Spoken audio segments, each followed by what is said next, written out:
Welcome to Destination Change, a podcast where we talk recovery, treatment, and more. I'm your host, Angie Fiedler-Sutton, with the National Behavioral Health Association Providers, and I use she, her pronouns. My guest today is Patty McCarthy. Patty McCarthy, MS, she, her, is the Chief Executive Officer of Faces and Voices of Recovery, a national recovery advocacy organization based in Washington, D.C. A longtime recovery advocate and systems leader, she brings over 20 years of experience in public policy, community mobilization, and peer-based recovery support. Patty previously served as Deputy Director of SAMHSA's BRSS-TACS initiative at the Center for Social Innovation and spent a decade leading Friends of Recovery Vermont, a statewide recovery community organization. She has been instrumental in advancing national accreditation for recovery community organizations and strengthening peer support and workforce standards. A sought-after speaker and facilitator, Patty brings a powerful blend of professional expertise and lived experiences to conversations about leadership, recovery advocacy, and systems transformation. She has been in long-term recovery since 1989.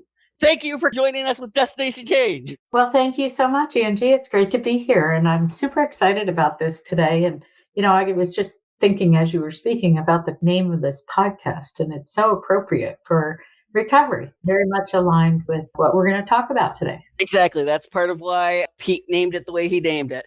Usual listeners of the podcast will know exactly what my first question is, and we kind of already know the answer based off of your bio, but I always like to hear what I call origin stories, basically how you got into this space. There are plenty of other jobs out there. What made you decide to do this versus anything else in your life?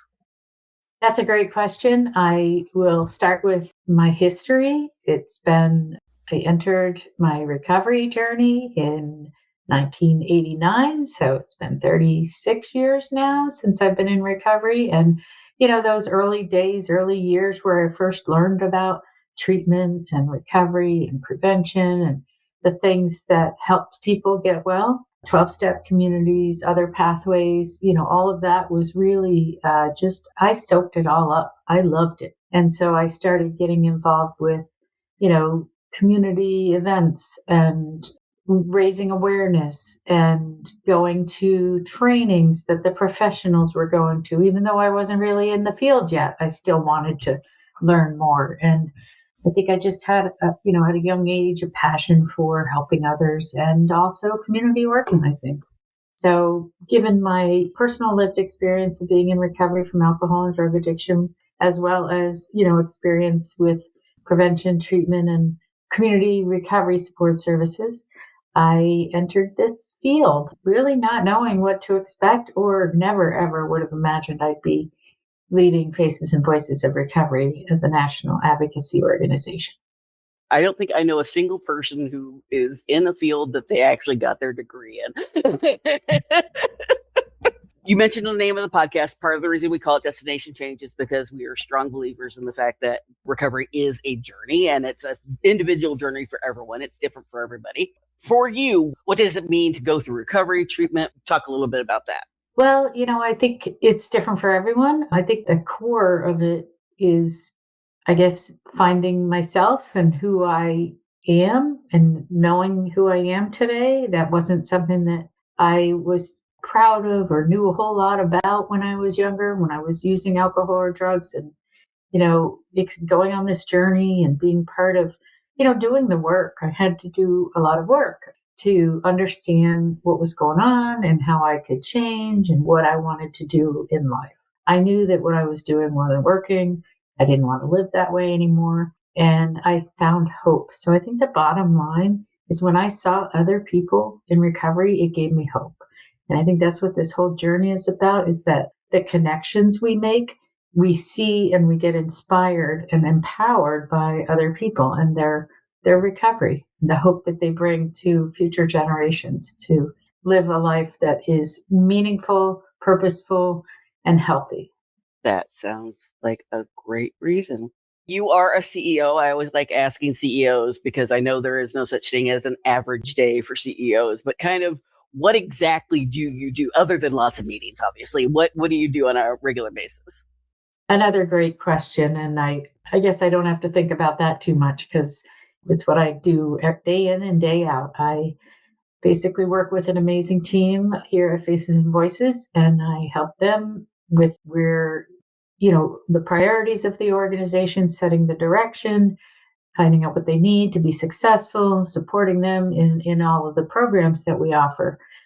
And at the same time, I'm doing the external relationship building, talking with our policy folks, working with and meeting with, say, members of Congress and their staffers or federal agencies, friends and colleagues at other national organizations, and really getting aligned with where we're all focusing and what the current trends are. Where's the advocacy needs today? How can we join together for a common mission or values as well as messages?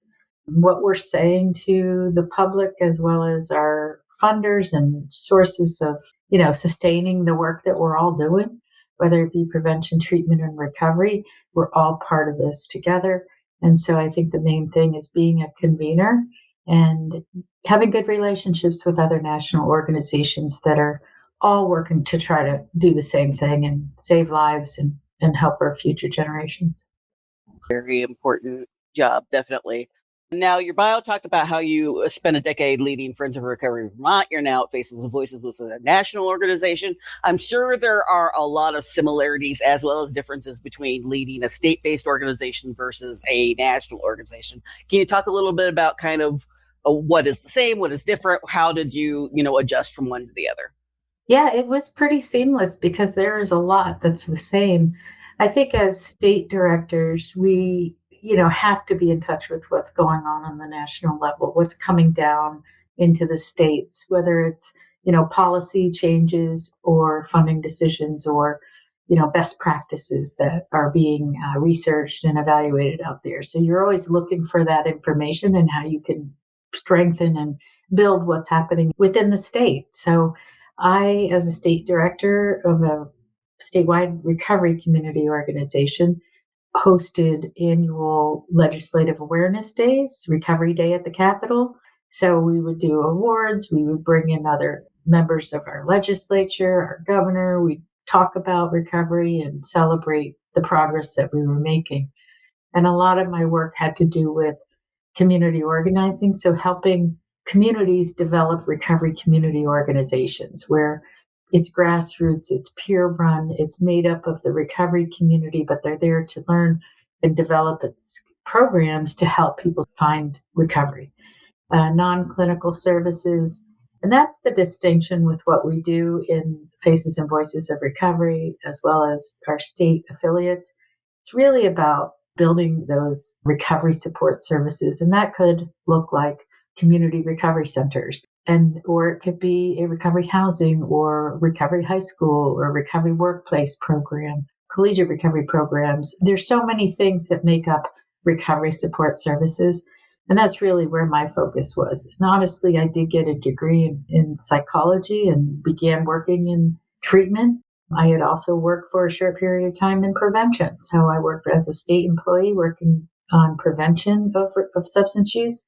Then I got my master's degree and did my clinical work as a child and family therapist. And it wasn't the way I wanted to go. I wanted to be working with the community. I wanted to make change and influence policy because I kept coming across so many roadblocks in my state to help the people that were my clients. So I found out that I wasn't cut out for that. I really wanted to go bigger and try to make a difference to help with policy work. A couple of different ways. So let's start first. You mentioned roadblocks. What are some of the biggest roadblocks you see on a regular basis that we're battling now? Yeah, I think our biggest battle is the stigma. I believe it's gotten better, but that depends on how you're looking at it. There's still policies that are discriminatory. There's still practices that are, full of stigma and misunderstanding and misinformation. I think that we need more awareness, but I do know that it's changed. I know that over the past 20 plus years, actually, it'll be 25 years, the Faces and Voices began this year. And we just completed a survey that measured the difference between 20 years ago, the perception of recovery in the public, and what it is today. And I can't wait to tell everyone about the results. It's coming out soon. But really, I do think that what we've learned is that by saying, I'm Patty, I'm a woman in long-term recovery, and what that means to me is, now that messaging was developed by Faces and Voices because the public didn't understand what recovery is. So in order for us to put a face and a voice on recovery, we would tell our stories, but we would do it in a way that has meaning and purpose and succinct and helps to, with a specific purpose, and that's to educate the public. So now most people know somebody in recovery or they have a family member in recovery. They're not afraid to talk about it. So in that sense, a lot has changed in terms of stigma. It's the systems and the barriers to treatment and recovery that are still not up to where they need to be. So that's what our biggest roadblock is, that, they're accessing, whether it's residential housing or family support or high school programs, or about policies that enable access to financial aid or government assistance. Those are still legislative and regulatory policies that we still have a little work to do. Exactly. One of the things we do cover is the importance of recovery capital. You've kind of brought up a few of those. Talk a little bit about the importance of recovery capital, both in recovery overall as well as in your work. Yeah, that recovery capital is really groundbreaking. It really helped, it was a number of years ago, obviously, when over 20 years ago, that we were really looking at what is recovery capital. And the information that was so clear was the internal and external assets that help a person on their recovery. And it made it very clear that there's community-based recovery capital, and then there's the internal recovery capital. And I think about things like why in my recovery journey I might have been successful when somebody else wasn't. And, there's a lot of demographic reasons for that and things that set me up for success that a lot of people don't have. But I think that we come from it. I think about the days where I would say, okay, I've been to treatment 4 times now. But that was actually worked in my advantage because now I know what worked and what didn't and how I could change. And I think we have to look at what are our assets, our experiences, our family situations, our education, those, our job skills, or, just the zip code that we live in. So all of those things are recovery capital. And I think we have to, I know that there's recent conversations about negative recovery capital. And that means that there are populations of people that are just not, just by no fault of their own, they have negative recovery capital. Like I said, the zip code, the experiences that they've had in generations are really setting people back that don't even have that advantage of building recovery capital. But it has changed our work in a huge way because we are now able to look at kind of a baseline and what would help a person by their own choice and their own goals to build their recovery capital. So when they identify, I really would like to have a roof over my head and I would like to get some dental work done. And if I could take a class, this is what I would do. I would go back to learn how to be an electrician or, something like that. These are the things that we work with people on because we start with a baseline.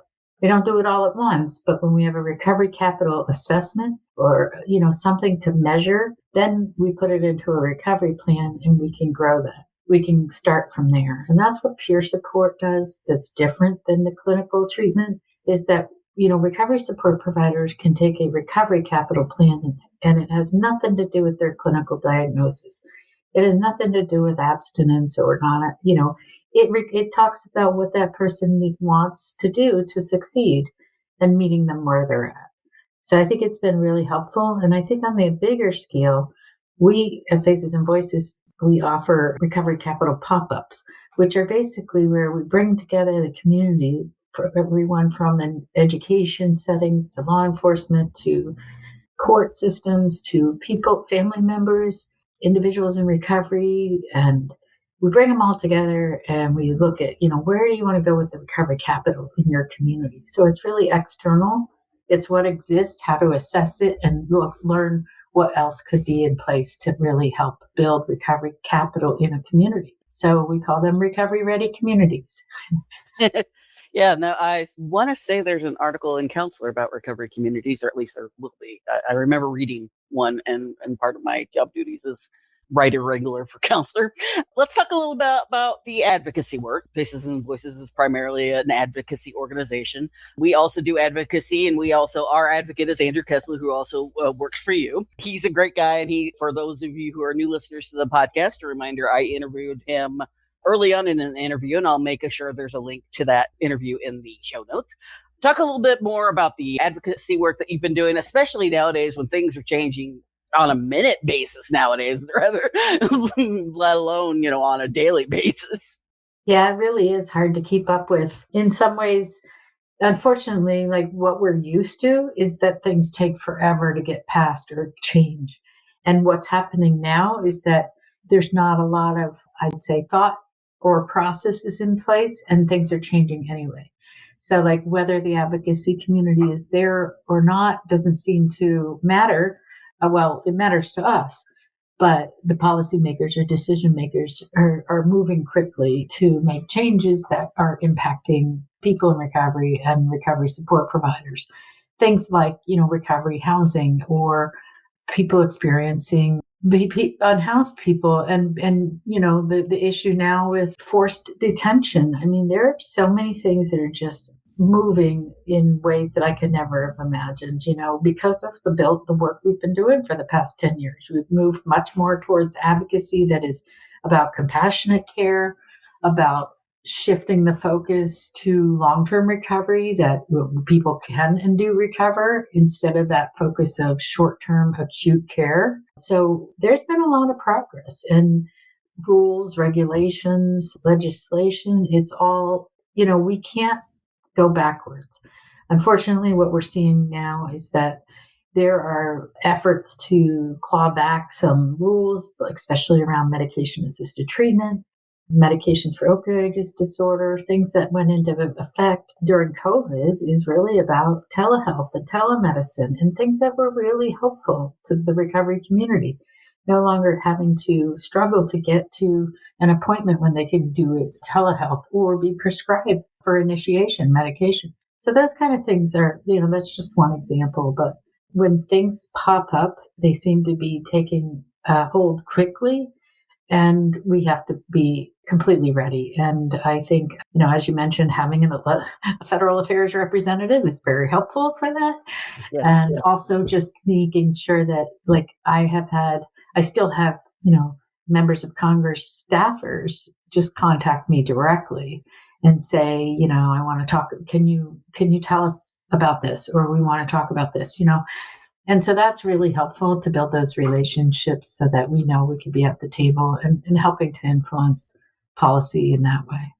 Now, when I do talk to people who are in the advocacy area, for someone who may not be used to advocating, what are kind of some of the things you recommend for kind of how to get started? How do they, what do they do? Where should they go? What the kind of focus, how do they focus, especially again today when your information is coming in so rapidly? What are some of the recommendations you would give for someone who wants to do more advocacy? Yeah, I think there's some really basic understanding. And one is that advocacy is different than lobbying. There is a distinction. And I think that people are afraid that if they get into the lobbying space, that they're in jeopardy, whether it be their job or their funding, because nonprofits have limited ability to lobby. But advocacy is about educating, and it's using your lived experience or using your voice about what's working in your community and what's not. It's being able to say that, how your family's been impacted and why this policy needs to change. That's all advocacy. And there's, you can't go wrong when you're using your own lived experience. I think that the other thing to remember is that the people that are your policymakers, whether it be your city council, your state legislature, or congressional representation, they're just people. And the most cases, they know very little about the subject. They didn't go into their policy role or elected official role as an expert in substance use disorder or mental health. They went in because they wanted the skills to be civic engagement and political figures. I think that they know that they need that education, and that's why they have staff. The staff are the ones, the health liaisons, the folks that are really learning for them and helping them make those decisions. And those staff will really influence how that person will vote on healthcare issues. Now, advocacy can be anything from big A to little a, which means that like little a means like you may be helping someone learn about advocate for themselves, right? They want to get into a college course, but they're running against roadblocks. So you teach them, these are the things you can say, these are the things you can do, and you can advocate for yourself. The big A is the larger like policy issues. And so I think, basic education around advocacy 101, how to influence policy, in other words, how a bill becomes a law and where to start, and I think in your own community is the way to go. But I also strongly urge people to get involved with whatever statewide recovery advocacy organization is in your state, because they generally work with Faces and Voices of Recovery, and we give them the information that could help you with your advocacy. So whether it be toolkits or policy papers or discussions that we have, forums, focus groups, things, those statewide RCOs are doing similar work, and they are going and they're bringing people to testify or talk with staffers and things like that. So we really do need more voices, and we need to make sure we understand how to use, the language that we use in the recovery community to influence policy. Kind of not make a joke, but you need to have the faces and voices. Yeah, I wonder how you got the name of the organization. In your bio, we talked about how you have done a lot of speaking about leadership. You yourself are a CEO. One of my other favorite questions I like to ask people who talk about leadership or who are in leadership positions, in your personal opinion, what makes a good leader? Well, I think, let's see. When I think of that question, first thing that comes to mind is servant leadership. Now, when I think of a good leader, I don't think about the person that needs to be front and center. I don't think about the person that needs to be put on a pedestal or idolized. I think about the person that's able to help their, other leaders become leaders. And I think that means, keep letting others take the lead or lifting up other agencies or organizations that are doing good work, at the same time making sure that we have our own credibility and influence in our own networks. So I think, what makes a good leader, I think the ability to, it's like intuitiveness, being able to know and read the room, know who needs what, and knowing how to advocate for other people, advocate for our cause, and step up when we need to. And I think that comes with experience. I don't think everybody's born with that. I think you can learn it. I think, you can do it, but it takes up more than being a charismatic leader. It takes a lot of skill and leadership skills to understand, that we're here working for a bigger cause. It's not about me. It's about this cause. It's about helping some people that need it to stay alive and help their kids and their family members get well. So when we keep that in mind, I think leadership evolves, and there's leaders all over that don't even see themselves as leaders, but they are leaders. If they're working in this space and helping others, they have something to share. What would be your biggest piece of advice to someone who wants to be a better leader? I think it's a lot of self-reflection on your own leadership skills. I think that, learning who you could be partnering with to know I think that in this space right now, we have such limited resources that we need to be sure that we're understanding everybody else's roles. And I don't need to, it's about using our strengths and our energy and our passion in what we're best at, versus being all things to all people. I always say also that, stay in your lane. A good leader knows that they're there for a specific cause, and we don't pretend to know everything, and we can't respond to everything because there's other people that will respond, and we can work with them. We can learn from them what their response is going to be, and then we can back them up. But knowing that you don't have to be all things to all people. we're not, so leadership takes experience. It takes good collaboration skills and judgment. And so that's, again, charismatic leaders are wonderful. We all love them, but the answer is not necessarily to be the poster child for recovery. It's really about who are the other people that have come up as leaders because of your leadership. Definitely, those are same qualities I look for in a leader myself. Another part of your thing that you speak about is systems transformation. I'm going to be really simple with this question. How do you transform a system? Oh, yeah, that's simple, right? Yeah, just two things, right? Yeah, well, that's the biggest thing to know is that it takes time. Nothing happens easily when you're transforming systems. I think it's important to know also that there's, to truly be transformative, it means engaging people with lived experience in getting behind that. And where are the champions? There are champions that may be leaders in a community that you never would have thought of. So how do you find the right people to champion your cause, to make that change, to really transform a system?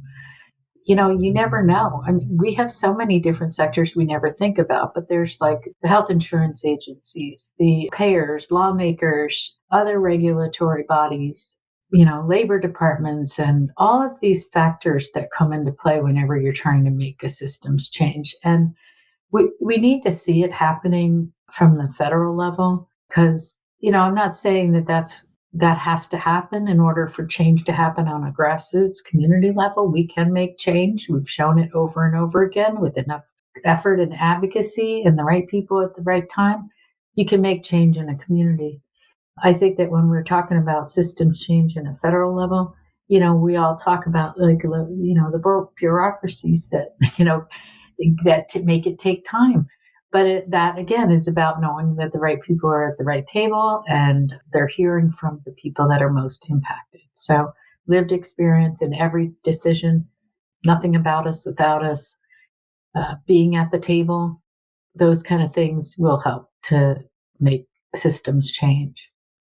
We are about halfway mark, but I want to get into continuing talking about your job. What would you say is the hardest or the least favorite part of what you do? Oh, that's hard because I love everything I do, really. That's a tough question. Then what's the hardest? What's the most difficult thing? I think it's really that long-term sustainability piece.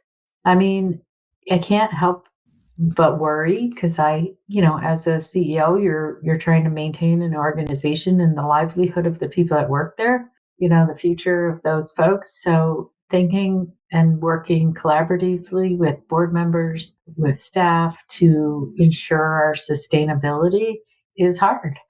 It happens and we all have to do it to survive, but it takes a lot of work. And so I'd much rather be working with people and developing programs and all of that. Not that obviously it's part of my job, and it's absolutely necessary for a CEO to put that front and center as sustaining their organization. I think that for the people out there listening, they can relate. But I think what we need to do is start thinking about where is the recovery philanthropy out there, because your organization and BHAP and all of the providers out there have helped many, many people who have gone on to be successful. Where is they might have started a new business. They might have started a profitable career. Now, we need them to give back. I think that's the part about recovery philanthropy that I think we all need to get behind, is that there's ways to sustain this work. If we all think about, what we gained from our own recovery and how do we give back to that, whether it be financially or skills and opening doors, those type of things. You think about the entertainment industry. There's so many people that get well and they're thriving in their bands and their writing and their acting and all of those career things, but giving back is really important. So helping to sustain a movement takes a lot of work. So sustainability, I think, is the biggest challenge for CEOs, especially for, nonprofits that weathering different economic storms or policy challenges. I'm glad I have a very strong board and supportive folks that are behind us, that have been behind us for 20 plus years, that have helped. Now, you kind of already answered this in your answer, but, of course, the opposite. What is your favorite part of your job? What's the thing that makes the job worth doing? I think the favorite part is the people. And it's funny because like for a long time before this job, I was doing a lot of training or convenings and facilitating meetings and town halls and things like that. And now I do it once in a while, but when I do get to do it, I really love it because people come to a training and they might be surprised that I'm facilitating the training and not one of my staff. But when I get to see, those aha moments and people are like, yeah, now I get it, or they're going back and learning some new leadership skill that's going to make a difference. I really love that. I love that part of it. Just seeing people, the light bulb go off that, I get it now what recovery advocacy is, or now I understand why I can speak out, even though I have this anonymity with my 12-step program, but now I get that was huge.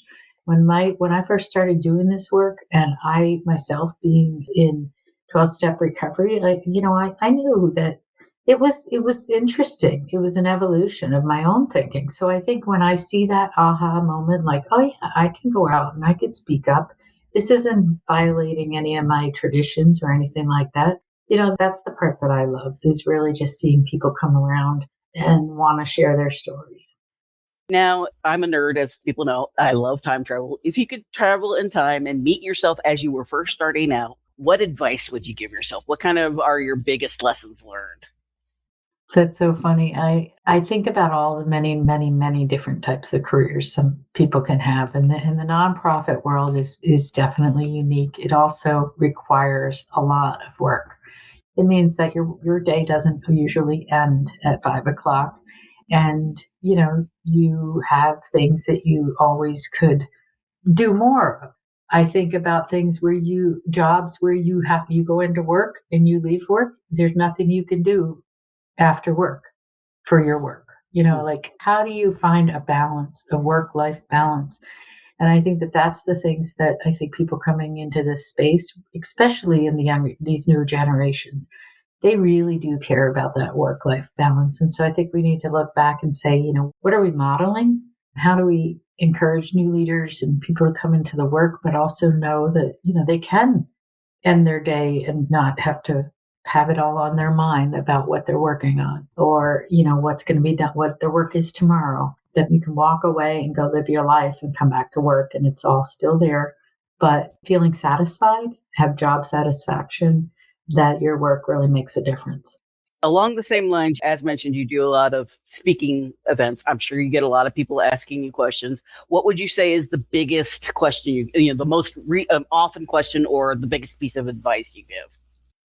I think it's usually just stay the course. I know that how hard it is, that sometimes you want to give up, but I think we need to keep that core messages front and center, such as recovery is real. People do recover. There's 23 million Americans in recovery. Let's not lose sight of that. There's a lot of good stuff happening out there. We can get bogged down with the terrible news out there, the tragedies, and every tragedy is horrible. And we don't want not one more person to die from alcohol or drug addiction. And at the same time, we have to recognize that we have come a long way. We have to recognize that there's new treatments, new technologies, things are different than it was 20 years ago. And we have to understand and go along with the ride, but stay the course, keep doing what we do and what we know is best, because that's what's going to make a difference. And eventually I think that some things might fall off as old school, different ways to do things because something new came along. But really, it's the values that we have to stay with, that we value dignity and respect for all people, freedom of choice and pathway is important. We respect all pathways of recovery. That's what I think. That is great advice. You mentioned that we have these regular tragedies, and especially in this industry, you see a lot of not so great stuff. How would you recommend people to kind of combat compassion fatigue, or how do you yourself kind of keep yourself from, not giving up and kind of taking that break and getting that distance of realizing that you can only do so much? Yeah, I mean, I've learned over the years to take time away. And I think that's the biggest thing is that, I think we work so hard and we want to, we know there's compassion involved and just basic fatigue, being tired. So really learning to take care of ourselves in a way that, whether it means getting more sleep or reading a new book or listening to music or going to find a new friend group, traveling to a new destination or, spending more time with my family. All of these things are really important. And I don't lose sight of that. I know that, you have to go. I went through a lot to get to where I am today. So I could look back and say, I think there were some sacrifices, whether it be raising children, or being a single parent and those type of things. I think that you always have to look back and say, what did I do to get to where I am today? What would I do differently? And, really, I don't think I would change a thing. I think that it's worth it. Everything that we do is worth it. I think that most importantly is protecting ourselves from burnout and really looking at that work-life balance and, putting in a good day's work, but at the same time knowing that I'm building in my 3-day weekends, or I'm shutting my phone off when I get done today, or, I'm going to go no technology and go read a book. Those type of things are really important nowadays. Well, first of all, as a child of a single parent myself, I say well done, and I know it's how tough that is from the other side. So I am thank you for what you did.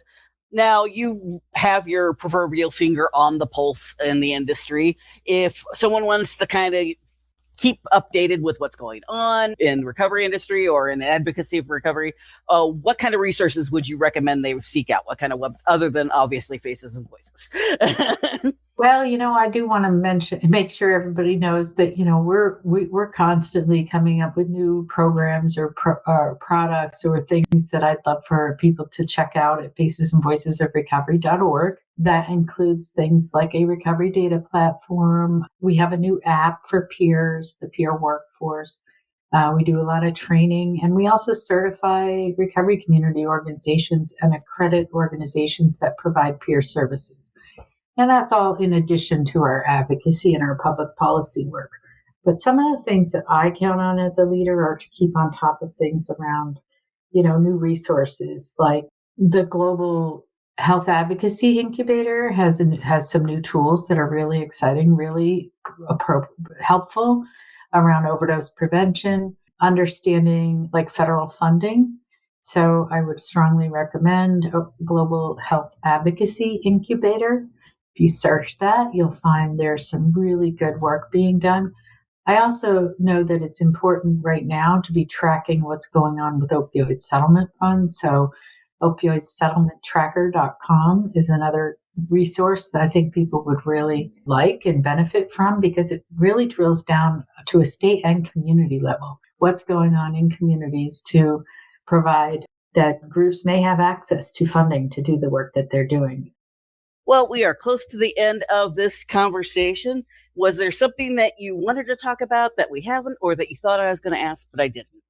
No, I think you've covered a lot, which is great. I just wanted to say that our whole goal is to unify voices, that you all listeners have your own perspective on things, but when we can but come together and reach out and share your perspectives and get involved with the national movement that really is about putting a face and a voice on recovery. Whether you're a person in recovery or not that's listening, you're an ally. You're an ally to recovery and to the recovery community. So join us and get involved in learning more about what's going on. Faces and Voices is a model. Other countries have replicated it.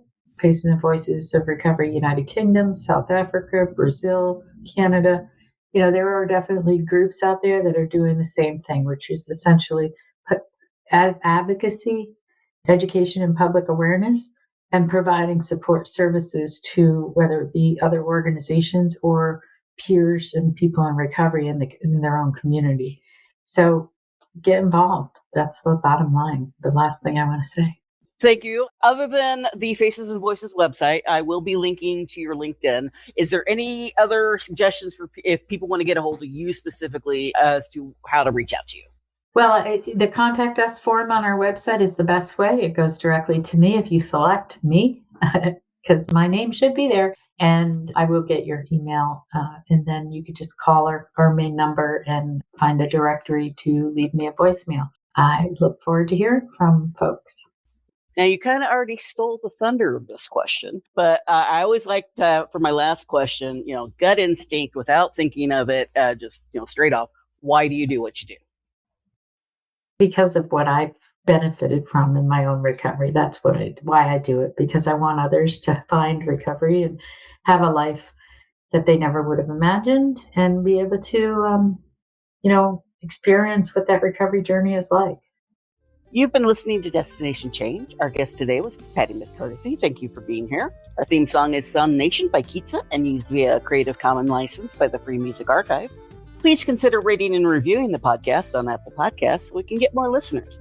In the meantime, you can always see more about the podcast, including show notes and where else to listen, on our website, www.nbhap.org. If you have any questions for the podcast, please email us at info@nbhap.org. Thanks for listening.